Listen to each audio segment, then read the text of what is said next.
Hey guys, how's it going? So today we're going to be doing a little bit of planting of these beautiful blooming perennials and some mulching out in the cut flower garden. And Benjamin said that he wanted to help me with the mulching and now he's nowhere to be found. So we'll see if that happens or not. These plants though, you guys. So these are brand new for 2023. We were able to get them early to trial them out here in our garden, and this is how they looked when they arrived. Look at how gorgeous. They are definitely ahead of schedule from my other plants that are similar to this, but this is a type of Monarda called Upscale Lavender Taffeta. Beautiful, unique blooms that look like fireworks. This variety has super shiny leaves. So in a sunny location, which is what this plant prefers, these like literally shine, which is amazing. And then this variety over here, this is called Luminary Sunset Coral Phlox. I'm a huge fan of phlox and I like coral colored flowers. So I'm very excited about that. So this Monarda, you guys, I can actually smell it just standing right here. It's got a sweet kind of minty smell. It reminds me of my childhood. My parents had Monarda growing in their garden, probably still do somewhere in their garden. But what makes this one different, not only the super shiny leaves that we looked at and kind of the depth of color and the disease resistance. So the varieties have gotten much better over the years.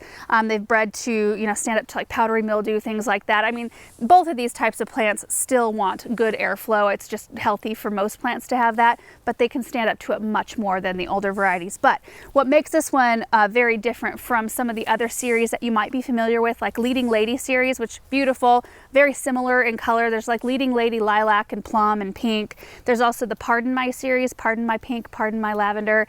They stay quite a bit smaller. So like in the 14 to 18 inch range on height, this one can get like 24 inches, 26 inches, quite a bit higher, like in some cases a foot or more taller than those other varieties. So the presence in the landscape in the flower bed is much larger, which is kind of fun. They also grow 30 inches wide, which that's a huge perennial. So to make sure that we have enough space between them to where the light and airflow is really good for each plant, we'll have to make sure that we're pretty diligent about our spacing.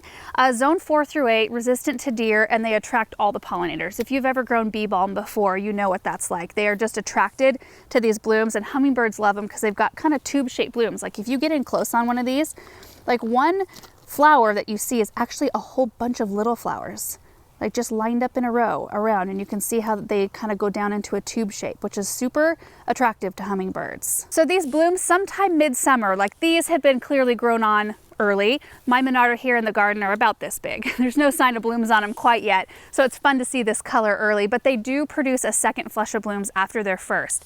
And so this one creates really nice strong branching, which you can see in here.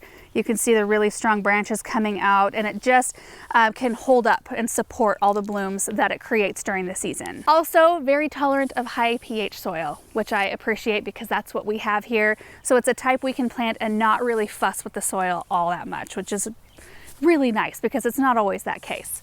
Okay, now the phlox. So like I said, these are called Luminary Sunset Coral, Luminary being the series that they belong to. So I've talked about quite a number of other Luminary phlox, like Luminary Backlight. I actually have a few of those to pop into the west side garden here, and they bloom white.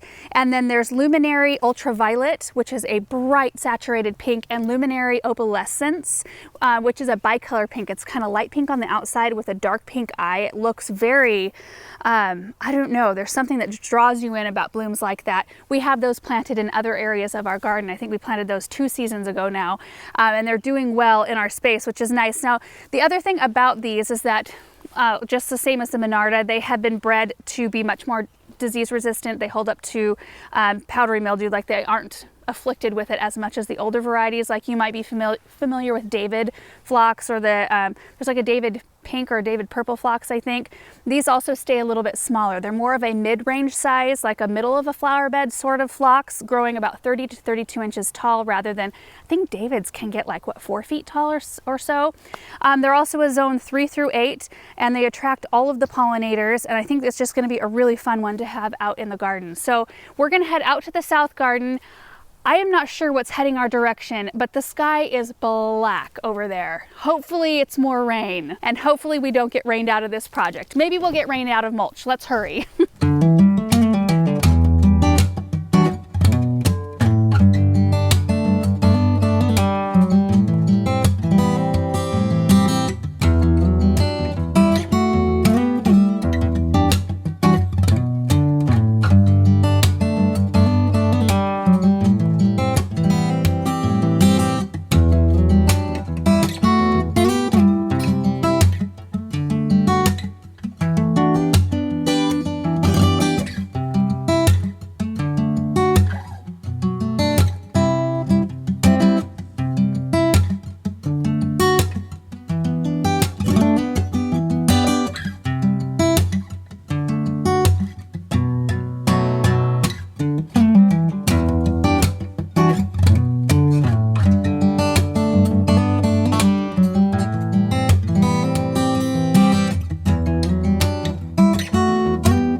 pouring, you guys. It's gorgeous, but that means we're gonna probably go do some work in the greenhouse and skip the mulch, and we will show you this a little bit later.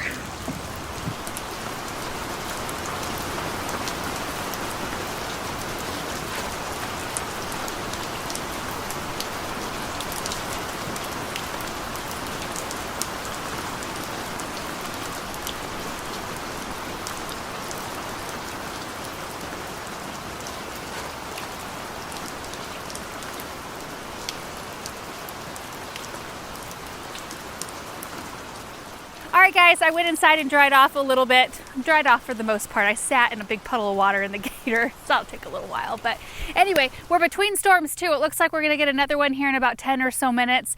So instead of mulching out here today, we're gonna run into the greenhouse and do some stuff in there. There's work to do everywhere, so we may as well head to the greenhouse and be undercover. But I cannot tell you how happy I am about how these look out here. I think they're just beautiful. Now, it's pretty rough out here still. We've got all of our drip tubing still exposed. We are going to be mulching over the top of that here very soon, but we ran new drip line in this area. We always like to watch it for a little while, make sure it's all functioning properly in the spring before we cover over it with mulch, and everything's doing great so far.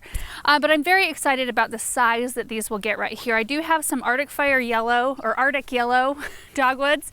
There's one here, one kind of far, there's like a trio in here. These two look really good. This one I had to cut a little bit of dead out of.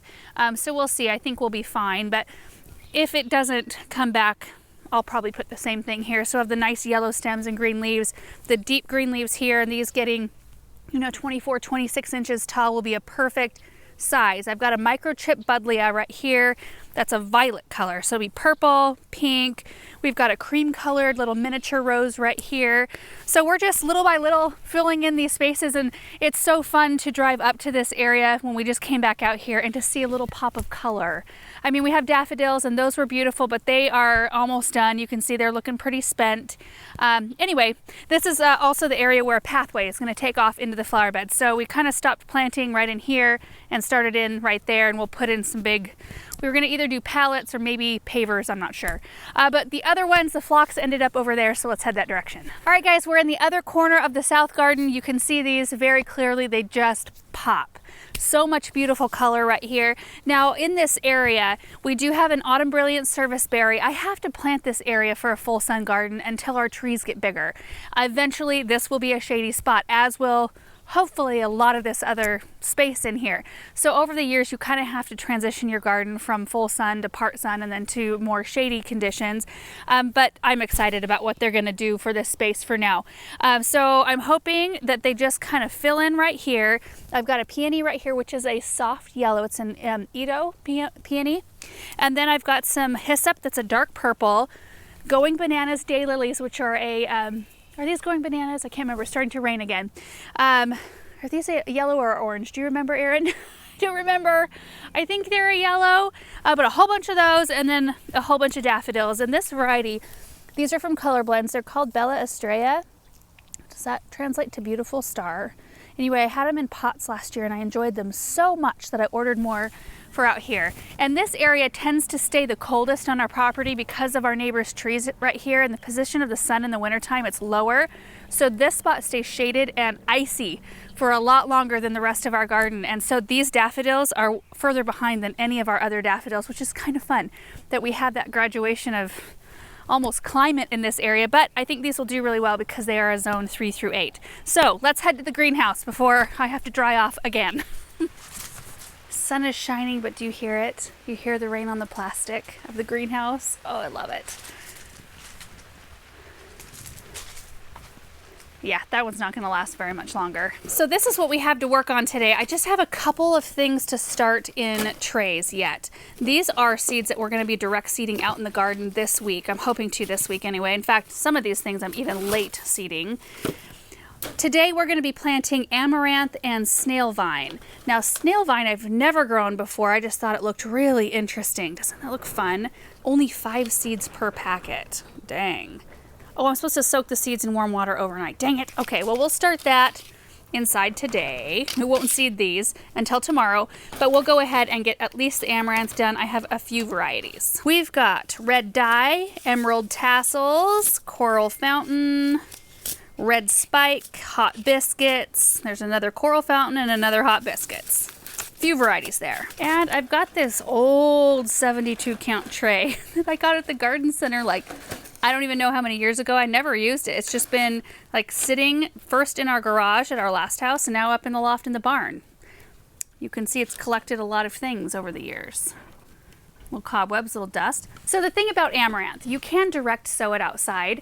The problem with that is that the seeds want to be just barely covered with soil, just barely, and you have to keep them moist until they germinate, and that's really hard for us to do typically. Typically, we're not getting this much rain. If I could count on this much rain to keep coming through and keeping things nice and moist, then I wouldn't have any problem, but usually what happens, I direct seed them, and then I feel like I would need to set our drip system to go off every hour just to keep that surface level moist enough, because usually the amount of wind that we have just dries everything out on that top layer so fast. Anyway, I just have found better luck with sowing them in a tray in the greenhouse. That's what I did last year. I get them up a little bit and then plant them out once they have just a little bit of growth under their belts. They're a little bit stronger, and then I don't have to get them through that germination phase. So I'm just going to mix up a little bit of soil. We're going to get them sown here. The seeds are super duper tiny. I'll show them to you, but that's pretty much it. And maybe we'll have time to mulch. I don't know. Let's just get these seeds sown and then we can call it a day. I feel like getting those plants in the ground and getting these seeds planted is really great. And then we've got a bunch of watering here in the greenhouse to do. Oh, and hey, look at this, you guys. We've done just a little bit of organizing. I have a little bit yet to do, but you remember what kind of disaster this looked like last time I showed you with the table and chair set there. Still have a few supplies, but I think once we're done seeding this tray today, a lot of my seed starting stuff can go right back into the barn until next year. Probably not next year. I think I'm going to start some tomatoes like middle of summer or toward the end of summer, so I can have some further along going into winter, and maybe some other things like that. We need this. I already have some soil in here from a past project, so I'm just going to put a little bit more moisture in this soil before we pack the seed tray full, and then we'll get everything planted.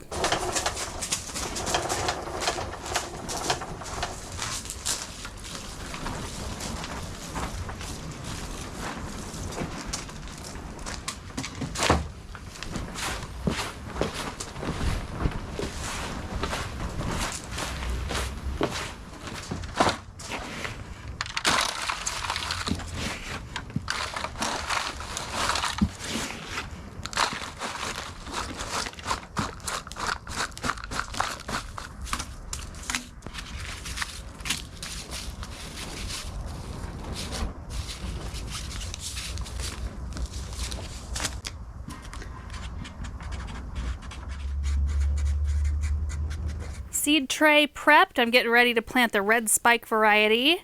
We've got 5 varieties total, and this is what the seeds look like. So you can see the ID tag, how big that is. Look at how little these seeds are. My goodness.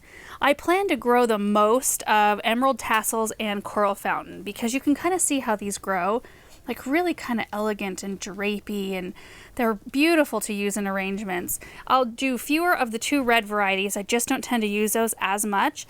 And then fewer a little bit of the Hot Biscuits. Now I really do love the color of this one, but they don't drape near as much. They come out more, boy, like almost like corn tassels, but super duper thick, if that makes any sense at all. Maybe I have a picture of what ours looked like last year. Still a beautiful color to have. So I've made just a tiny little indentation on the top of each one of these cells. I'll be popping 2 seeds in per cell. Then we'll cover over with just the tiniest bit of soil. Then I think I am going to dome it until I see germination. So let's get it done.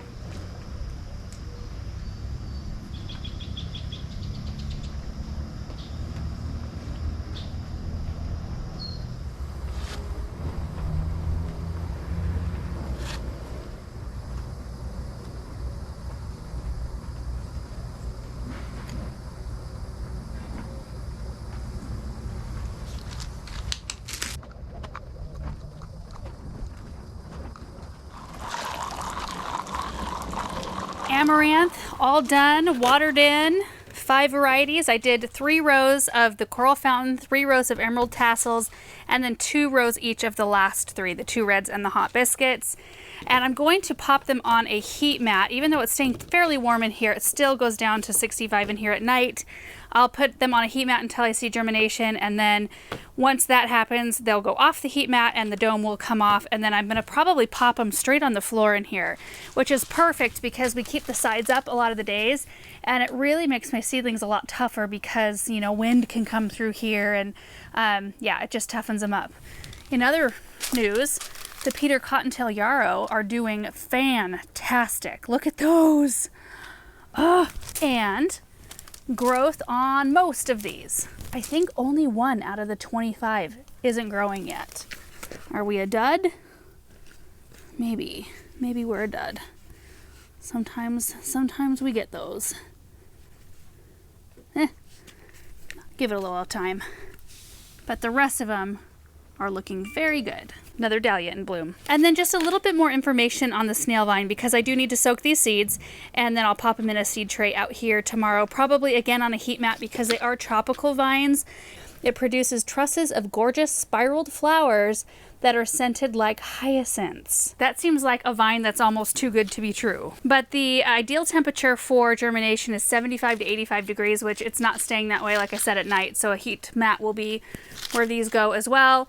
Sprouts in 10 to 20 days, and it does say that they're tropical and humidity loving, which means that these will probably go in the Hartley. They keep damp until germinated and increase humidity with a plastic dome. Hopefully these aren't like the blue poppies, which never germinated for me.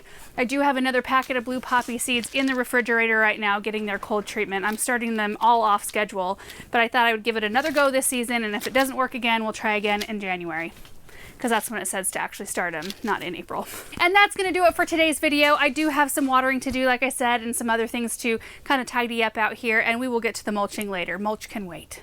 Thank you guys so much for watching this video. I hope you enjoyed it, and I'm really excited about those plants out there. I'm excited to see color, and I will give you updates as we go along this season. Plus, we'll probably be planting right nearby those throughout the season as well. So anyway, thanks guys for watching. We'll see you in the next video. Bye. P.S. you guys, as I was out here watering, a box from Little Prince showed up, and there are plants inside. I have no idea what kind of plants they sent out, so I thought we would unbox them really quick so I can get them all organized and watered out here. Live plants. Let's get them all unboxed quick.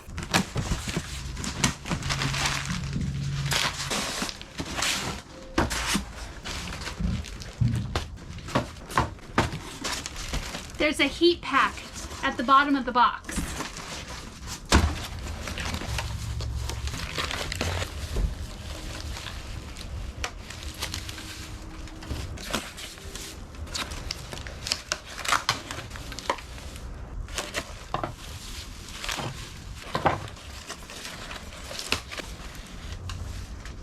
Oh, these plants are so fun, you guys. Plant mail is the best kind of mail to get. We've got a giant fuzzy Virginia called Dumbo right here. Doesn't that almost look like an African violet, that texture and that kind of fuzziness on the leaves?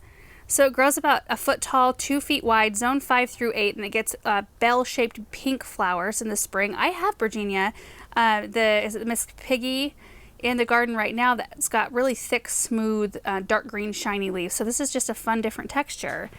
And then we've got a moneywort right here. This one, it's not dry. Well, it's a little dry. I'm gonna give it some water here shortly, and these stems should pick back up. But look at those. Look at those buds. That is a beautiful plant, and I like the contrast of the dark colored buds with the kind of sagey, soft green of its leaves, and they're kind of ruffled, like a wee hosta almost. This one back here is a pineapple lily called Sparkling Burgundy. So this one's zone 6 through 8. You can see the size it gets. Thick maroon stems display maroon buds that open to pink lupin-like flowers. That's fun. That one says it likes full sun. I'm guessing morning sun for me. The next one is a mountain bluet Centaurea called Amethyst in Snow, which this is kind of a funny one because Centaurea, beautiful flowers, but they spread around like crazy. It would be almost like giving a beginner gardener a mint plant and telling him to put it in their flower bed. Maybe not quite that bad because they are easy to pull, way easier than mint is once mint takes hold, but they do like to spread, so that's something you need to think about before putting Centaurea in your garden. I'm excited about it because there are some areas that you want things to fill in because you don't want the weed pressure and you don't want to have to fill it with a whole bunch of things that, you know, those add up really quickly. So it's nice to have some things that can kind of naturalize. And this next one is interesting. I've never heard of it before. You can see the common name there. Royal Velvet Distinction is the variety name. I think it's starting to maybe, let's see, is it putting on a bud right there? Maybe. No, those are just leaves. But you can see what the flowers look like. They look like orchids. But it's a zone 5 through 9. Grows 18 by 14. Yeah, orchid-like white flowers with a violet-purple lip. Attracts butterflies. Great in borders, containers, woodland gardens. Moist, well-drained soil. That'll be fun. And the last one is the Abutilon. I don't know how to say that. Is it like a parlor maple? That's another name for them. Look at the flowers. This will be a fun one to put in the Hartley. I'm excited about that. Well, thanks, Little Prince, for sending out these plants. What a fun surprise today. So now that's it for today's video. Thanks for watching. Bye.